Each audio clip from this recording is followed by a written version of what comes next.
party people all over the world, homeboys, fly guys, and pretty girls. Welcome to the Black Prospector Show.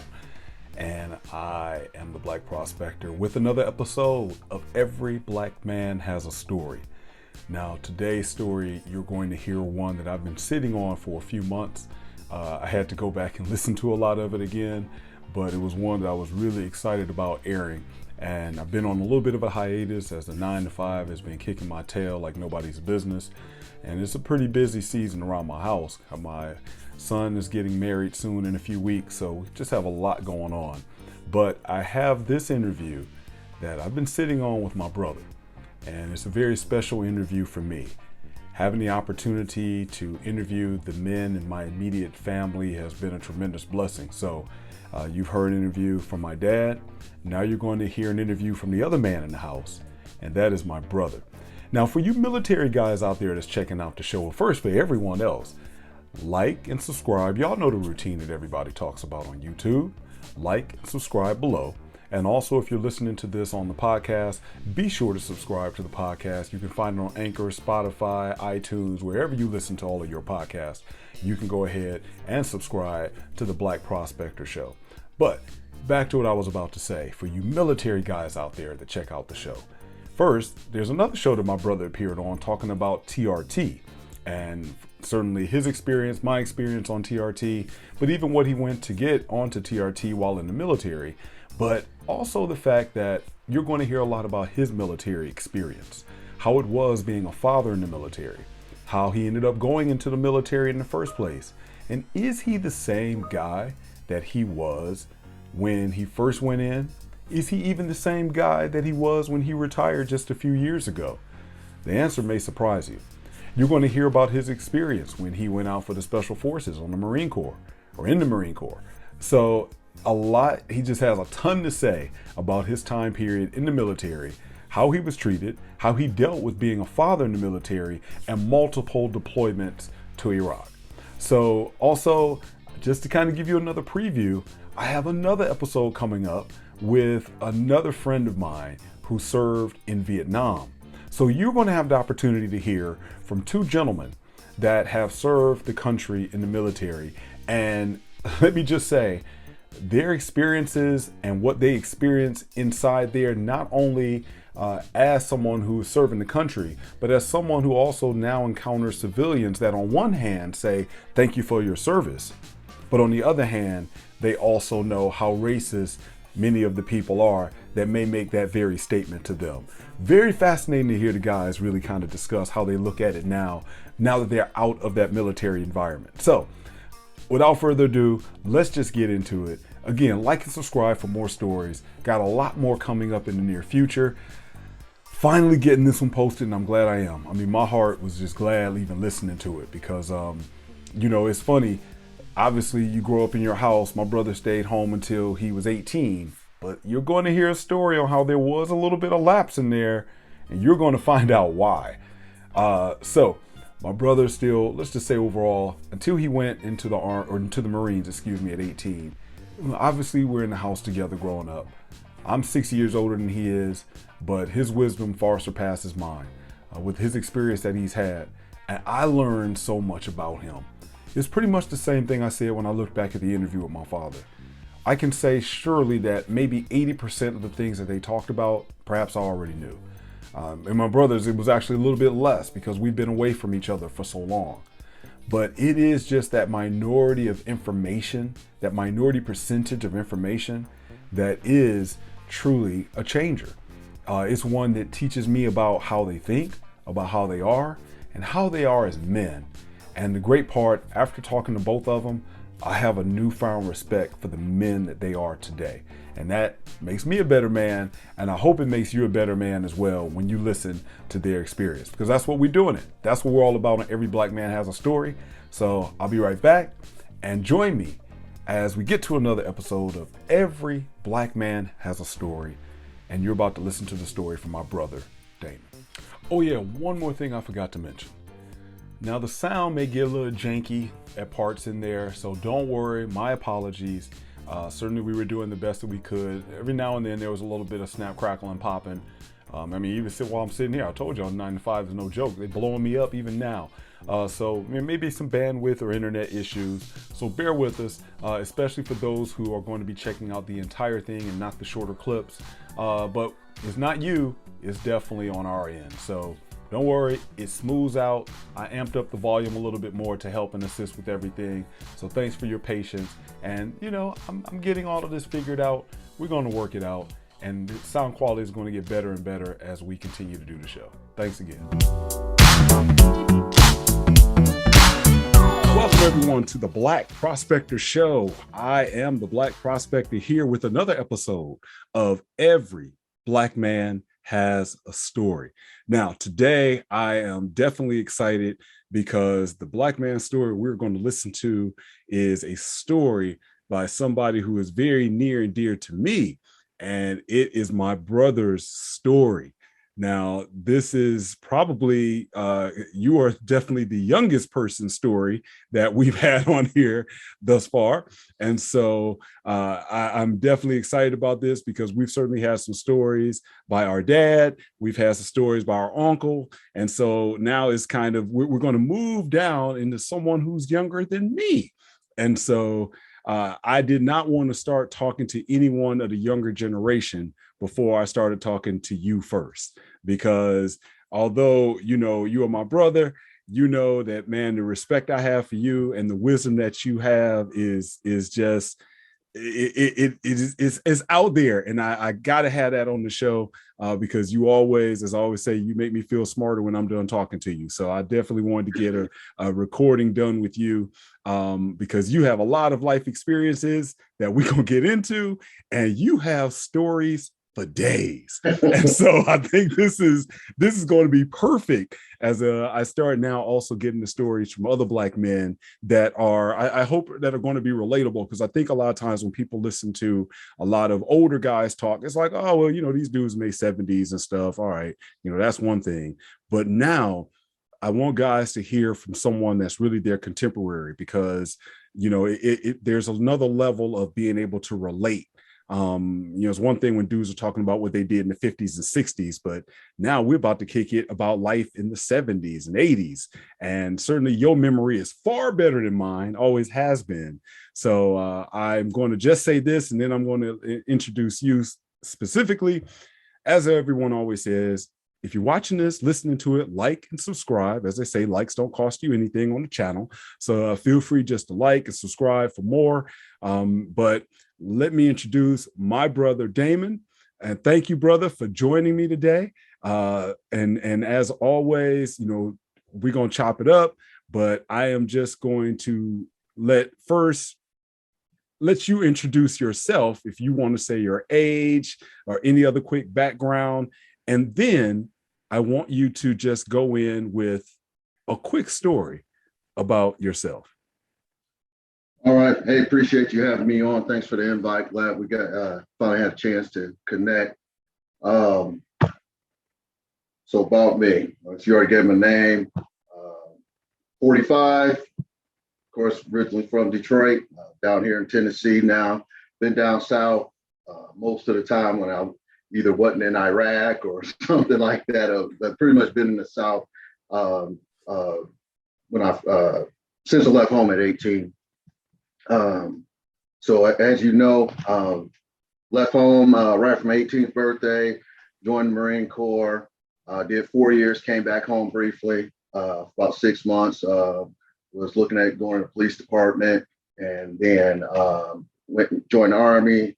Spent 19 and a half years in the Army, retired, got my undergrad, currently in grad school, 3 classes left. And, that's me in a nutshell. Married, 3 kids, 2 grown, 1's a junior.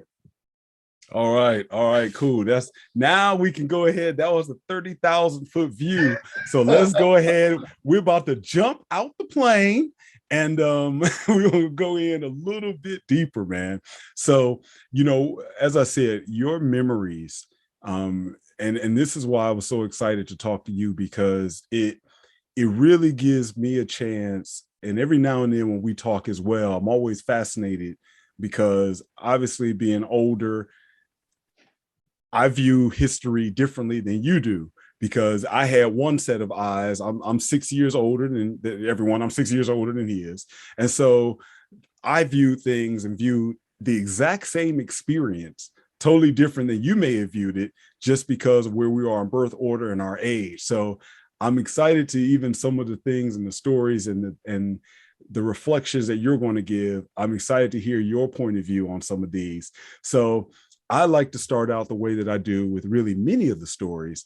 Tell me a story about, it's funny because you like remember stuff when, I think I remember my earliest memories was Mrs. Gold class and in a kindergarten. So I can remember till I'm back to 5. You be like telling stories. I'm like, man, you were like 3 years old. And how in the world do you remember that? So as your earliest memories growing up in the D, I'm going to say, when you look back growing up in that city, what's one of the probably things that jumped out at you that shaped you as a young man? I really would say, let's start before we get to a young man. I'm going to say a young child, let's say under 10 years old.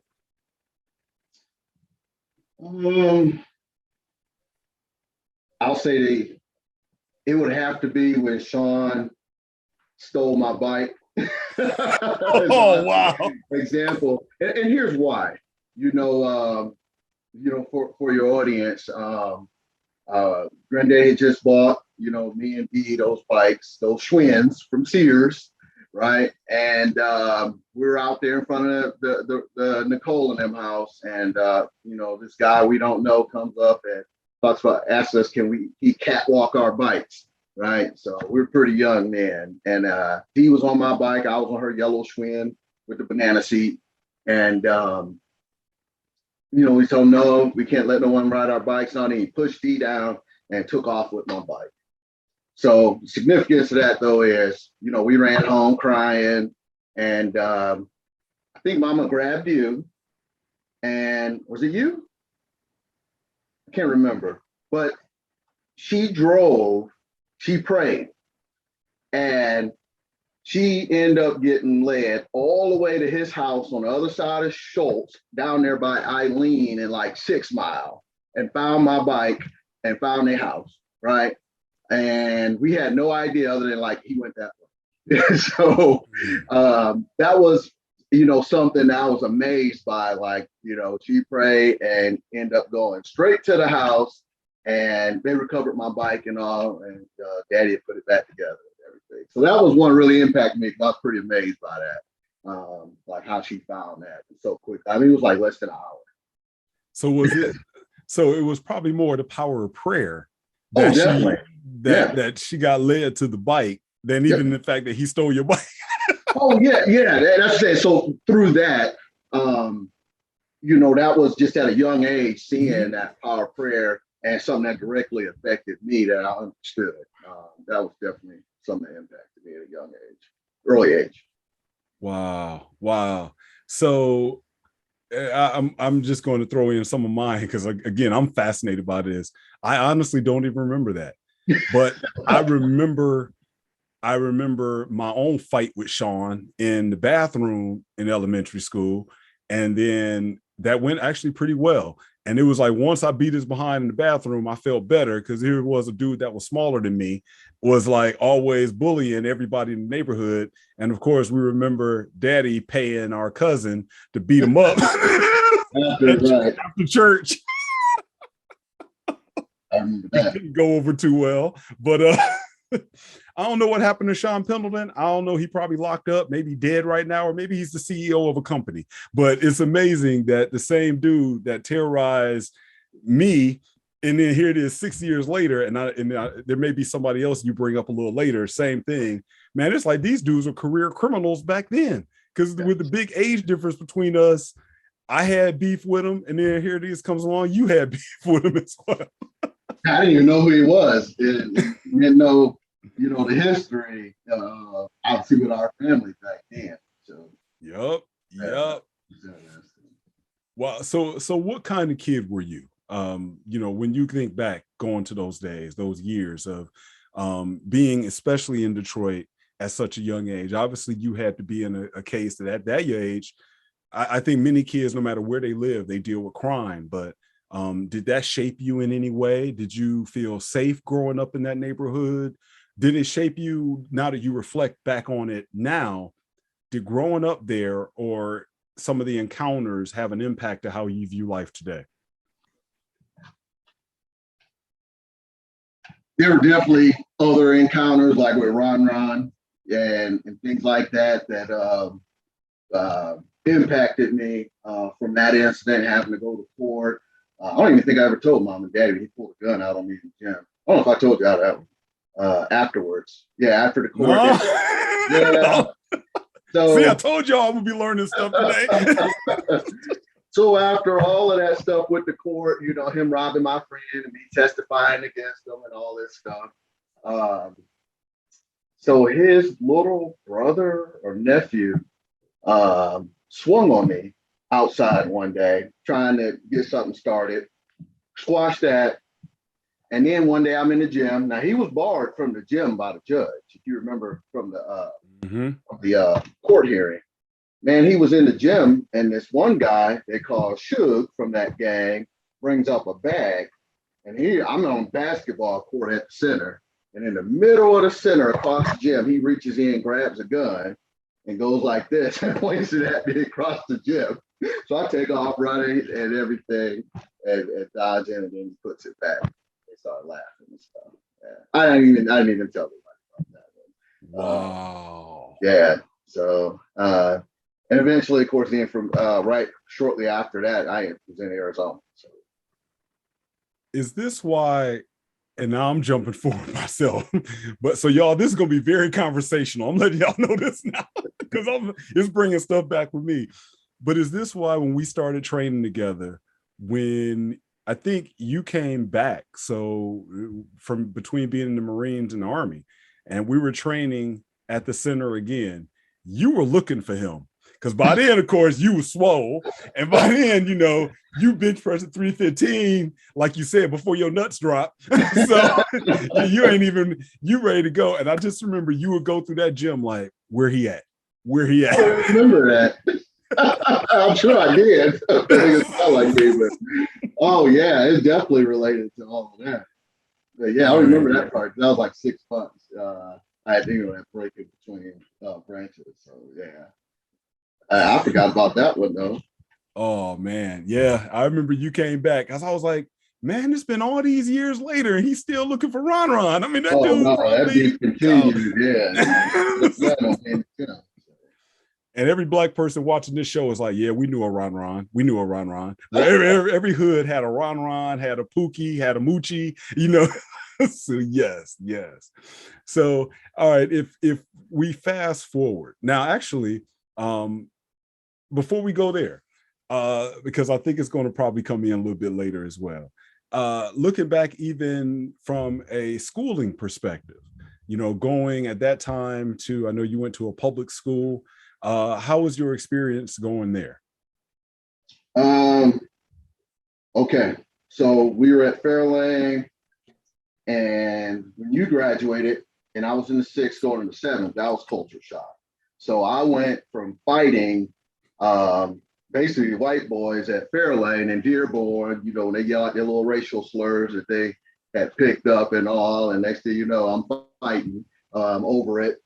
To then I go to presentation in the 7th grade. And first thing, you know, those guys are there. You know, I've been out, we've been a predominantly white school. So, you know, first thing you talk to proper, you sound white, all that stuff. So you ain't getting picked on there and bullied. But by then, you know, I wasn't, I was really surprised the difference in size with folks. But I got to, because it kind of everybody had the high pitched voice still in 6th grade, everything at Fairlane and all. By the time I got to 7th grade, it was dudes already hitting 6 feet in presentation and everything, like been in puberty for years. Yeah, everything got facial hair. I'm like, you know, man, these folks, you know, like look grown to me back then. And so that was hard to adapt to, because when you playing sports or you getting picked on or whatever else, and again, it's like going against a grown man, or basically a junior high against a high schooler. Because I was definitely a late bloomer. Remember, I shot up like almost 7 inches over my 10th grade year. So That's true. So I went to, I was like 5'2". Yeah, around 5'2". I remember in ninth grade. And then by 11th grade, I was 5'10". So I shot up, yeah. So I grew quite a bit in Arizona. Wow. So, okay, let's move. We move from now. Maybe we'll just say that we'll say 10 to, because I think the big pivotal change is going to be obviously when you turn 18. So let's now go from maybe 10 to 17. What kind of kid were you? What influenced you? What shaped you?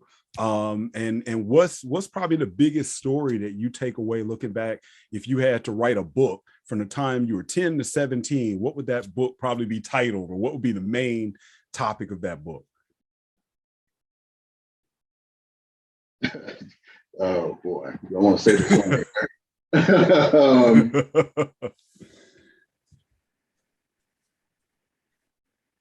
Chaos or dysfunction, probably be the best. I won't say household. I'll leave it on me. Yeah, dysfunction. No, we'll go with chaos. I feel like the EPMD song, Total Chaos and Mass Confusion. There you go. That sums it up perfect. There are just so many contributing factors, things I thought about over the years, how they shaped me from those experiences. It was a growing process. Again, I mean, you look from that age, I went from Fairlane presentation to Fobian, right? And to 17, to Arizona, come from Arizona, and now I'm in Murray Wright. That's practically ran by the old JBI crew, Jeffrey Boys Incorporated from the projects. And, so I had a culture shock, about every 2 years, it seemed like. As I moved around a little bit to school and stuff. So, and then, I'm sorry, go ahead. I was going to say, and then just home and everything else. Just looking back, there are definitely things that kind of shaped me. And I was actually just telling my son this. We got this MMA grappling dummy and filled it up. I was like 6 feet, practiced jujitsu on. And I was telling them how mom and daddy had bought me that punching bag from Dick's Sporting Goods, because I was like punching holes and stuff, at like 16, 17. And then I would get big bags of rock salt. I was punching those and hands all bloody and stuff. And they finally went out and bought me a punching bag. And, it was obviously some things going on, now again with the psych background, I can see, there've been like some red flags, like, hey, you need to talk to somebody. So that's why I say there's definitely some things that impacted me that came out, and as I've learned through other interviews with other counselors and things like that for projects. One, just men in general, how we display certain things and how they come out, are sometimes drastically different. What we display and then what we internalize. Which one is anger? What comes out as anger is not always because we're just angry. It's because you can be dealing with hurt, but it'll come out in anger for us. For some people, I'll say that is definitely one I learned years later with myself, and I could definitely trace it back to those years. Is there anything in particular you want to share that made you that you felt participated, I guess I'll say, in that anger? Because on one end, for a Black man between 10 and 17, that seems to be such a pivotal age where you're just learning about yourself. Right. And on one end, it's like, when you're a parent, you're like, what you got to be angry about? You're a little kid, you ain't got to. But when you're a kid, And sometimes things do happen to us as kids that we do deserve to be angry about. So again, as I always tell all my guests, statute of limitations is only what you're comfortable sharing. But is there anything in particular that you feel comfortable, even if it's like an experience that you happen with Ron or Sean, anything? And I think the neighborhood, it was, anything in particular that you would feel comfortable about being angry about, that you felt really, now that you look back at it, played a role? Oh, well, definitely. Our household, and when you're that age and you don't have a fully grasp everything. However, when you see your mama hurt, or things are getting expressed to you probably more than they shouldn't, or you're observing more than you should. I think at that age, it's natural for a son to want to protect their mother. Can we pause real quick? Sorry, got to edit that out.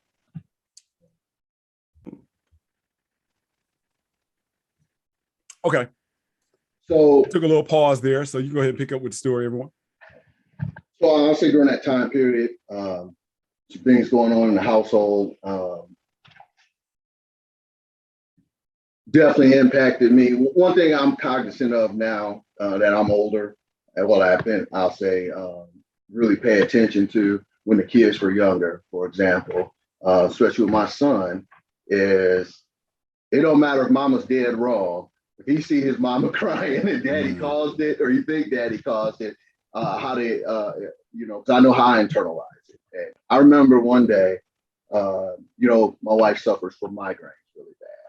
And one of the earlier memories I have of my son, he's always been video game, in video games when he was younger. Maine's probably 7 years old, and Tamika's in the other room crying and all over her migraines. And she wasn't even really crying, but she was hurting real bad, making noise and stuff and moans and everything. And I'm trying to close the door, try to hide it from them. And I look, and Damon's got tears running down his eyes, and like beating up on the guy in the wrestling game because he's hearing his mama crying. So, it kind of made me reflect on some things as well. Growing up, as a little older, is we want to protect our mothers and all, and so I can say I definitely internalize, different things, and again, just self-examining, looking at incidents, and think back. Something I discussed with your mother. I remember she used to have to go to work, and I didn't know, probably to about, it wasn't even 10 years ago now, that she used to bawl all the way to like 9 Mile Road crying. Mm-hmm. And I was like, that's funny, because me and Dee would be in there crying and worried about you, praying together, and locking all doors. I'm getting knives and machetes out, and everything, because we worried something's going to happen to her. And I wasn't even thinking about us. And granted, I was like, 10, 12 tops. And, but it was both of us. Dee and I were worried about mama, but she was worried about us crying. And I remember, man, I cried. She came home one day and was warming up at the kerosene heater. She was so cold that heat went out in the spirit, man. And again, I internalized that because mama was hurting, man. I ran room crying, because she was just trying to get warm. And I was mad she had to go to work. Me and Dee are there by ourselves. But I realized later that did shape me in ways of really my experience in combat. Had it on, didn't help it. But I think even before combat and different things, being very protective, and because I realized, hey, at a very young age, we were at home and by ourselves, and I had to at that age. I don't know what I would have did if somebody tried to come up in there, but at least back then I thought I was going to do something. I had my machete, and I had like 30 knives back then. I had my little knife collection going on. But that's where the weapons thing came in. I traced back doing some psychology work one day, and kind of thought about it. But those experiences, I definitely think help shape me, and later on into the military and things like that. Fuel some things. You just made me think about something that I haven't pieced together. Certainly not in our home, but I'm going through this guy Rollo Tomasi's book right now called Religion, and the basic premise of his book is just how religion has been shaped now by culture instead of the other way around, particularly male-female relationships. That's what he writes about. And so, or as he called it, intersexual dynamics. And one of the main things that he just pointed out in this book, and he said this in prior books, is that